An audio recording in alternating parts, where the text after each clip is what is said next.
27.3. In the second dyad, good behavior is the best kind of behavior. Good behavior itself is that of good behavior, or what is announced for the sake of good behavior is that of good behavior. This is a term for virtue other than that which has livelihood as 8th-9. It is the initial stage of the life of purity consisting in the path, thus it is that of the beginning of the life of purity. This is a term for the virtue that has livelihood as 8th. It is the initial stage of the path because it has actually to be purified in the prior stage too. Hence it is said, but his bodily action, his verbal action, and his livelihood have already been purified earlier, M3 289. Or the training precepts called lesser and minor, D2 154, 12 are that of good behavior, the rest are that of the beginning of the life of purity. Or what is included in the double code, the Bhikkhus and Bhikkhunis Padamokha, is that of the beginning of the life of purity, and that included in the duties set out in the Kandakas of Vinaya is that of good behavior. Through its perfection that of the beginning of the life of purity comes to be perfected.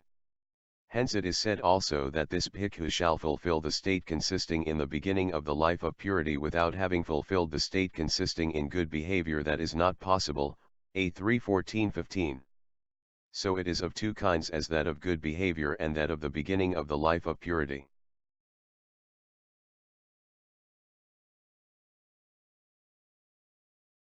(28.4). In the third dyad, virtue as abstinence is simply abstention from killing living things, etc., the other kinds consisting in volition, etc., are virtue as non-abstinence. So it is of two kinds as abstinence and non-abstinence. 29.5. In the fourth dyad there are two kinds of dependence, dependence through craving and dependence through false views. Herein, that produced by one who wishes for a fortunate kind of becoming, thus, through this virtuous conduct right I shall become a great deity or some minor deity, MI 102, is dependent through craving.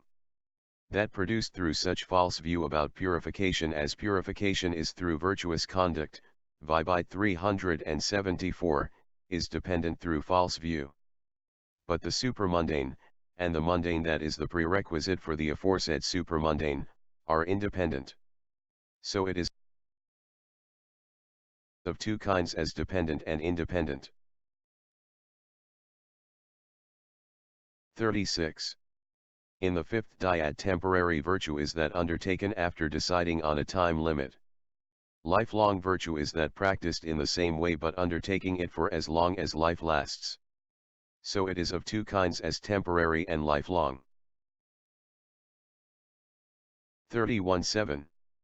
In the sixth dyad, the limited is that seen to be limited by gain, fame, relatives, limbs, or life. The opposite is unlimited. And this is said in the Pisamhid, what is the virtue that has a limit?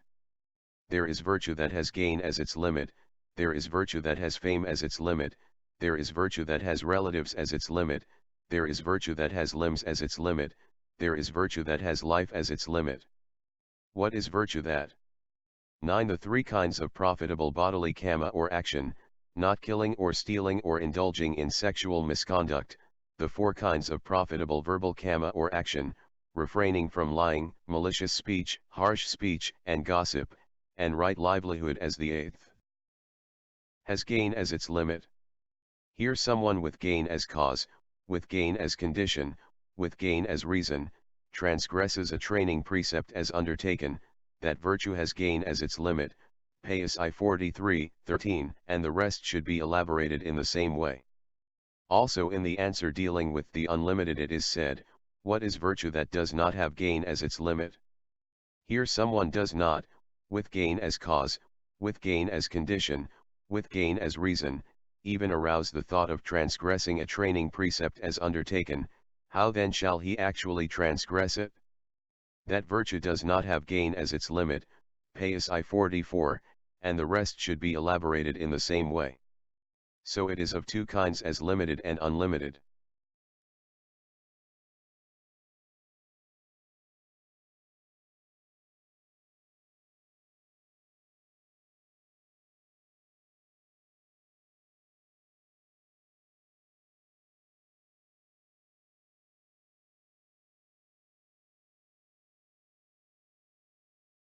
32-8.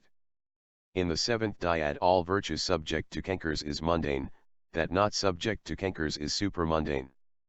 Herein, the mundane brings about improvement in future becoming and is a prerequisite for the escape from becoming, according as it is said, discipline is for the purpose of restraint, restraint is for the purpose of non-remorse, non-remorse is for the purpose of gladdening, gladdening is for the purpose of happiness, happiness is for the purpose of tranquillity, tranquillity is for the purpose of bliss, bliss is for the purpose of concentration, concentration is for the purpose of correct knowledge and vision, correct knowledge and vision is for the purpose of dispassion, dispassion is for the purpose of fading away of greed, fading away is for the purpose of deliverance, deliverance is for the purpose of knowledge and vision of deliverance, knowledge and vision of deliverance is for the purpose of complete extinction of craving, etc. through not clinging.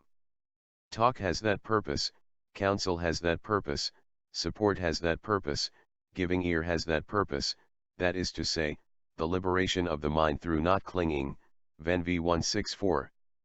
The supramundane brings about the escape from becoming and is the plane of reviewing knowledge. So it is of two kinds as mundane and supramundane.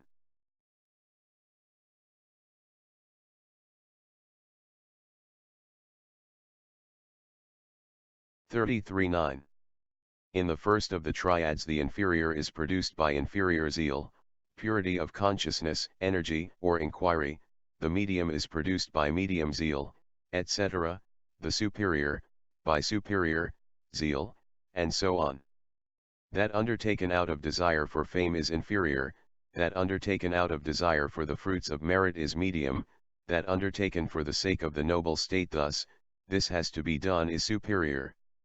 Or again, that defiled by self-praise and disparagement of others, etc., thus, I am possessed of virtue, but these other bhikkhus are ill-conducted and evil-natured, MI 193, is inferior, undefiled mundane virtue is medium, supramundane is superior.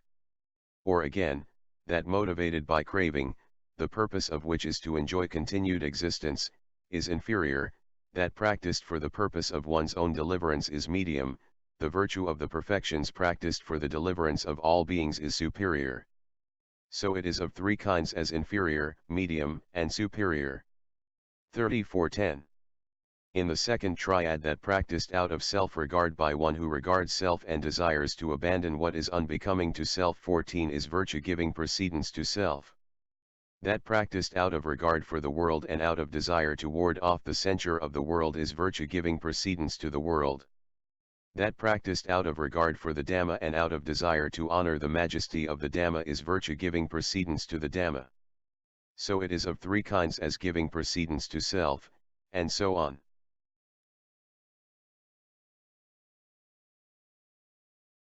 35-11. In the third triad the virtue that in the dyads was called dependent, number 5, is adhered to because it is adhered to through craving and false view.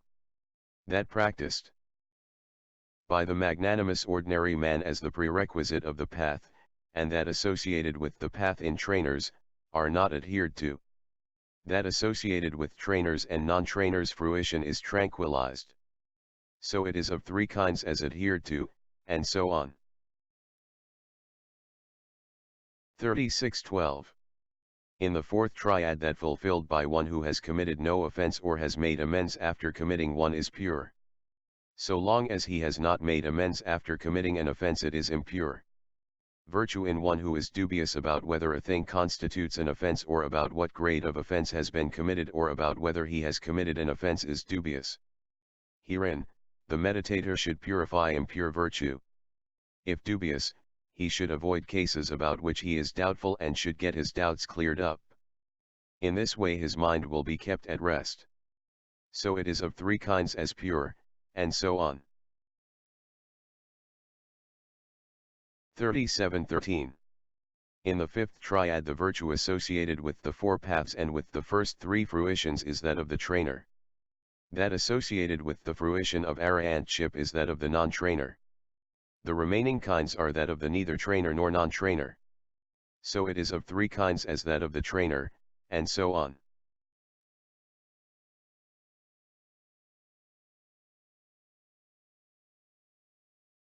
38 But in the world the nature of such and such beings is called their habit, sila, of which they say, this one is of happy habit, sukha sila, this one is of unhappy habit, this one is of quarrelsome habit, this one is of dandified habit.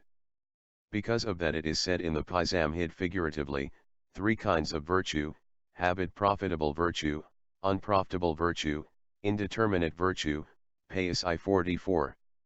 So it is also called of 3 kinds as profitable, and so on. Of these, the unprofitable is not included here since it has nothing whatever to do with the headings beginning with the characteristic, which define virtue in the sense intended in this chapter. So the threefoldness should be understood only in the way already stated. 30.